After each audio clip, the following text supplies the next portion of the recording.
SSR dövlət xadimləri içərisində ən çox mükafata layiq görülən adam kim idi? Videomuza dəstək olun, sona qədər izləyin ki, maraqlı faktlar sizi gözləyir. Bu barədə rekord qıran şəxs Leonid İliç Brejnev idi. Belə ki, o bütün fəaliyyəti ərzində 36 Sovet mükafatına və 64 isə xarici ölkələrin mükafatına layiq görülmüşdü. İrili xırdalı ümumi mükafatların sayı isə 117 idi.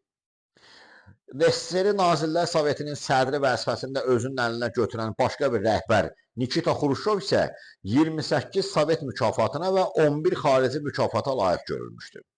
Bir şeydə nəzərinizə çatdırım ki, Leonid İliç Brejnev təkcə mükafata layiqlərin sayında deyil, hətta bir gündə alınmış mükafatın sayına görə də rekordsmen idi. Belə ki, 1981-ci ilin 18 dekabrında öz ad günü münasibəti ilə bir gün ərzində 10 mükafata layiq görülmüşdü və buna görə Ginnesin rekord kitabına düşmüşdü, yəni ümumi mükafatların sayına görə. SSR marşallar arasında da belə bir yarışma var idi. SSR marşalları içərisində ən çox mükafata layiq görülən şəxs Rodion Malinovski idi. Belə ki, o 51 mükafata layiq görülmüşdü. İkinci Dünya müharibəsində iştirak edən marşallar içərisində isə bu rekorda imza atan Marşal Katukov idi ki, 17 mükafata layiq görülmüşdü. Estafetə müttəfiq respublikaların rəhbərləri də qoşulmuşdular. Lakin bunlar içərisində ən bir rekordsmen şəxs isə Özbəkistan Komünist Partiyasının sədri Səfər Rəşidov idi. O 18 mükafata layiq görülmüşdü.